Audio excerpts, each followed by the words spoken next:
heran, apa yang mereka kejar ke Palestina? Andai ada orang ingin merebut Irak, masuk akal. Merebut Irak karena banyak sumur-sumur minyak. Andai ada mau ekspansi ke Kuwait, masuk akal, karena sumur minyak di Kuwait banyak. Kenapa kembali ke Palestina? Ada apa? Tanah yang tandus, tanah yang kering kerontang. Mereka ingin membuat sebuah negara dengan keyakinan akan turun Mesias, sang juru selamat yang dijanjikan oleh Tuhan, dengan syarat orang-orang Yahudi mesti kembali ke negeri yang dijanjikan Tuhan. Yang kedua, Mesias sedang menunggu. Mesias melihat ke bawah. Kalau dia tengok di bawah masih banyak gurun pasir, dia tidak mau turun. Dia ingin melihat hijau. Kalau sudah dibentang karpet hijau, baru dia turun ke bawah.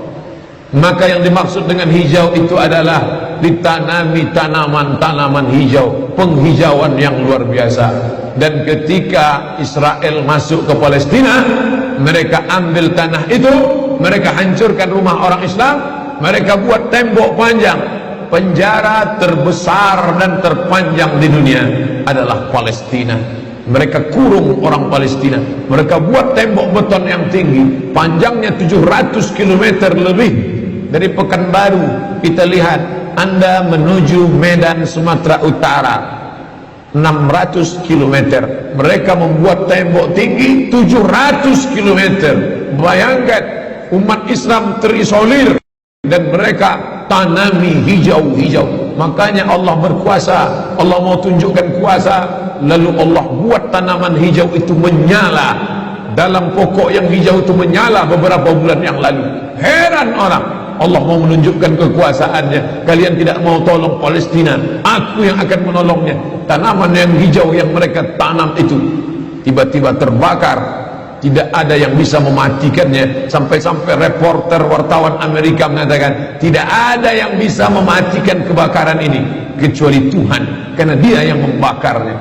Mengerti keadaan kita zaman sekarang. Jangan sampai dikatakan Palestina bukan urusan kita. Ini kan masalah politik. Indonesia ya Indonesia, Palestina ya Palestina. Antum tidak mengerti masalah dunia. Palestina adalah masalah umat Islam. Subhanalladzi asra bi'abdihi. Maha suci Allah yang sudah memperjalankan hambanya minal masjidil haram, dari masjidil haram, ilal masjidil aqsa, masjidil aqsa. Masjidil aqsa Palestina.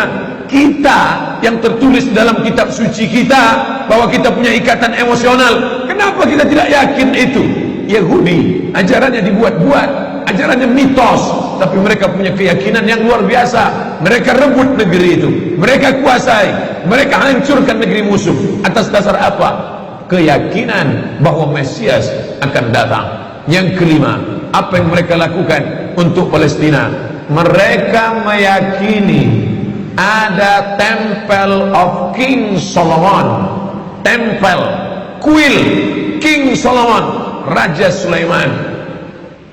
Datang pula orang Indonesia latah, dikatakannya Sulaiman ini kerajaannya bukan di Palestina, di Yogyakarta, Sleman.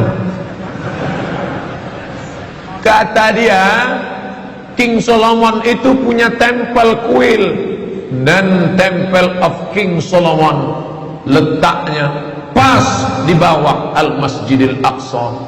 Apa maknanya?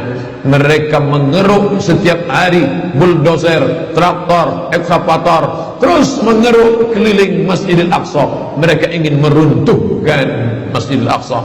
Tulis Temple of King Solomon, enter, pilih image, tampak gambar replika. Inilah kerajaan Sulaiman yang ada di bawah Masjidil Aqsa. Akan mereka naikkan. Mereka sudah bangunkan rumah kecil replikanya, seperti orang Riau membuat rumah replika, rumah Melayu Kampar, rumah Melayu Siak, rumah Melayu Bengkalis. Di mana rumah itu? Di Purna MTQ. Anak-anak kita kalau mau tahu bagaimana rumah Melayu Kampar, bagaimana rumah Melayu Siak, bagaimana rumah Melayu Pelalawan, pergi ke sana. Sebagiannya ada, sebagian tak ada, entah kemana perginya. Tapi mereka membuatkan itu. Inilah dia replika kerajaan Temple of King Solomon. Artinya apa? Mereka ingin menghancurkan Al-Masjidil Aqsa berkeping, sampai akhirnya disitulah nanti kemarahan umat Islam. Entah marah entah tidak. Melihat gayanya tak marah. dan hancur-hancurkanlah. Banyak lagi urusan kami sibuk dengan ini. Tapi akan ada hamba-hamba Allah, la tazulu fi ummati ta'ifatun min ummati, akan tetap ada sekelompok umatku yang memperjuangkan agamaku, kata Allah Subhanahu wa ta'ala. Yang terakhir, yang kelima, akan turun Mesias. Kapan itu terjadi? Ketika terjadi perang besar. Sebetulnya dalam agama Islam sudah dituliskan yang dimaksud dengan Mesias itu siapa. Kata Imam Al-Hafiz Ibnu Hajar Al-Asqalani dalam Fathul Bari, yang dimaksud dengan yang dinanti-nanti mereka itu adalah Dajjal. Dajjal itulah sesungguhnya yang sedang mereka nanti.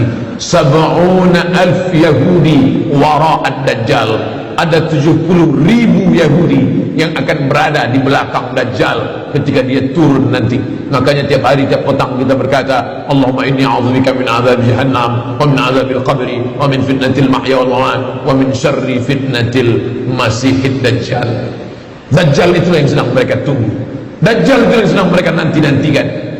Kita menantikan kedatangan, dia pun juga menantikan akan kedatangannya. Bedanya apa?